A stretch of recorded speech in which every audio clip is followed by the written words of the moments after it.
and welcome back to Live Love Lang. Here we teach you how to learn multiple languages and how to go abroad. And in this video we're going to be showing you how to choose the right textbook for beginners.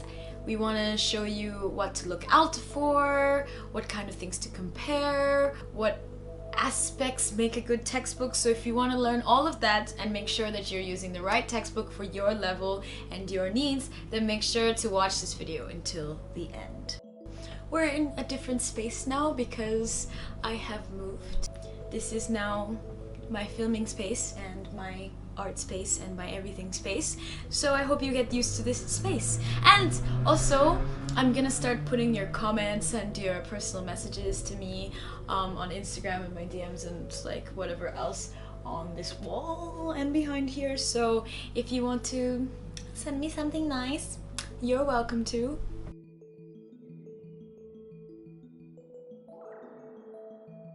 I should start telling you about my textbooks and what I have for textbooks. Now, I don't own any beginner textbooks anymore, really, because I'm not really beginner in my target languages, except for Swedish, in which I would call it a beginner textbook, but there's only one textbook, so I can't really do that because there aren't any choices, so it wasn't really much of a decision. Of course, I was once where all of you stood, and I do have a few, I say a few, but a couple textbook reviews that I've used my process before, where I reviewed Genki for beginners and also Korean grammar in use. So if you want to see those videos and you're interested about those languages, then check the links down below. Okay, so number one is comprehensive grammar explanations. These numbers of things that you should look out for, they are in order, so you should think about it that way. Now, why did I put grammar as number one? So I've said this before in the language formula video, but I really think that for beginners, grammar is the most important. And I know you don't want to hear that, no one ever wants to hear that, but grammar gives you the bones to speak. And words are actually not as important, especially as an English speaker. A lot of people know English words.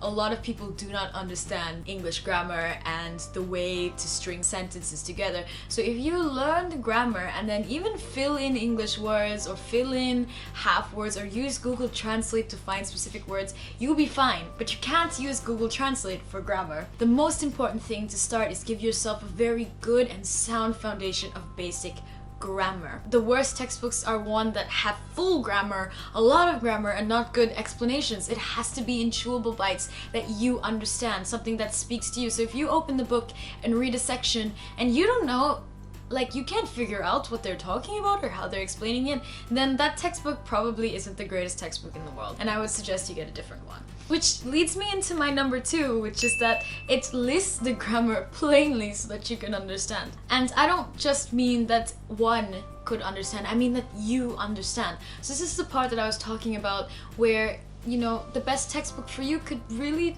be different from the best textbook for me. I used to think that everyone does this, but I write down grammar in math formulas. For example, if it was English, if you want something, it is pronoun plus want, right? Plus in brackets to if it's a verb, right? And then verb slash noun. So I would have something like pronoun or P plus want plus brackets to plus n/v. That's basically how I list every grammar. So for me, when it simply puts it like that, probably they won't abbreviate verb and noun and these kind of things, but they kind of use the plus and minus and bracket system and do things like that. So when I see a textbook that uses that kind of notation, I immediately connect and resonate with the way that they're talking better, and it allows me to study a lot faster. The third thing, and this is probably the only place that you're gonna hear this from, is that I think for a beginner textbook they should have less vocabulary. So no, I don't have anything against learning vocabulary. I know I just said that I really think you should focus on grammar. But my reasoning for this is because it's gonna take you a lot longer for things to seep in the beginning stages of learning a language. So if you try to flood yourself with all of these different words, it actually might be counterintuitive and make it a lot harder for you to learn that language. Instead of doing that, it's better to pace yourself and give yourself less words at a time, but keep building on it every single day for you to make a bigger vocabulary. Because if I give you 5 words now, most likely you'll be able to remember those 5 words, and then tomorrow I give you another 5 words. That's another 5 words, now you have 10 words. But if I give you 50 words at once, you're gonna get discouraged and overwhelmed, and then you're not gonna learn any words. Or you learn 2 or 3 words, or you learn that entire chapter but not the next because of burnout or whatever. So for me, I like to think of a beginner textbook as something very simple, very plain, very short, and concise, and not too much overload. To be very careful about that, because it's so easy to get discouraged in the early stages of learning a language. And just to help you for that tip, there is a list on Tofugu's website. I'm gonna put the link in the description box below, so make sure you check it out. I'll also just kind of give you a picture here on the screen, but on Tofugu's list it tells you for Japanese just how many vocabulary is in each textbook, so that can be useful for you if you're learning Japanese. Number 4 is has a CD and natural dialogues. So everyone will probably tell you this. I've done a bit of research on this topic from a couple different universities on how to choose a textbook, but most people will tell you that they should have natural or at least some form of dialogues. Although I'm weary of dialogues. I have this one book that's called Speed Japanese, which is a Korean textbook for Korean learners to learn Japanese textbook, and it's mostly dialogues.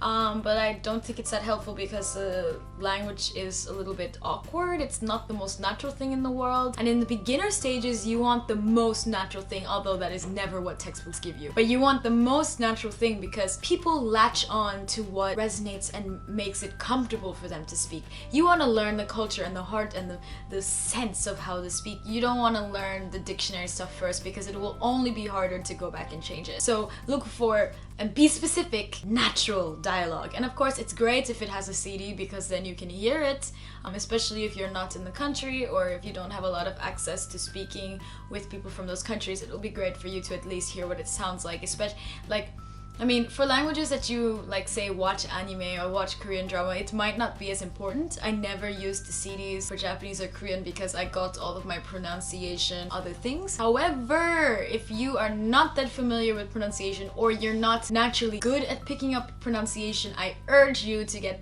one with a CD, because it does help if you're one of those people. Number 5, and my last criteria for choosing a good textbook, is that it's aesthetically pleasing. This does not sound important. I'm sure you're gonna be like, okay, what the hell does looking good have to do with choosing a textbook? Personally, I feel like it's important because you want to open that book. If you get an ugly textbook that doesn't make you feel nice, it's cluttered, it's whatever, it's not gonna pull you. And you really need that with a language, because you need to be studying every single day. You don't want to just have it shut. When it's a beautiful textbook, when it's got nice graphics, when it's evenly spaced, it's light, it's bright, it's psychologically pleasing. It's like a brain scratch, ASMR via textbook. You want to open it, you want to study it, you feel great taking pictures of it, you feel good boasting about it, you want to take good notes therefore. For me, it's actually very important that my textbook is aesthetically pleasing. Not more important than the last 4 things I just mentioned, but important nonetheless. Now, as a bonus tip, you don't have to do this for every language. This is specifically for people who are learning non-Western languages, non-European languages. I would suggest that you get an English grammar book. Like a small, thin English grammar book for language learners. Like they have English grammar books specifically for language learners so that you can point out the pieces. For example, in Japanese, the verb comes at the end. Everything is a bit different. So if you don't know these terms, if these concepts are not very strong in your mind, it might be a little bit more difficult to grasp the more difficult stuff. Of course, the beginning stuff, you won't really need it, although it might help if you knew. If you don't know, it's not gonna kill you. But when you get to the advanced stuff, it really does help to know your own language so that you can understand this new language and know the parts and the pieces and how it works and why it works that way. So that's my bonus one. I think there is a specific textbook for Japanese learners. When I find it, I'll also put the link of that in the description box below. Happy looking, happy finding. I hope you get the right textbook. I hope you spend time really looking through the textbooks you already have, perhaps, to see which one you should be using now. If you have any specific textbooks you want me to review for Japanese, Korean, Swedish, Spanish, whatever language it is, leave me a comment in the comment section down below on what textbook that is, because Genki and Korean Grammar in Use were both suggested videos from you guys. I really enjoyed doing that and experiencing a new textbook, so if you would like to see a review, leave a comment. I will get to them. And if this video was helpful at all, or you thought it was informational in any way or form, please give us a thumbs up. I don't have to tell you what to do on the YouTubes anymore. Subscribe, you know, press the bell to keep hearing me. And if you want free templates, free study templates, absolutely no cost, then you can also go to gladlyglobal.com/email and pick those up. I will see you guys next time. Bye!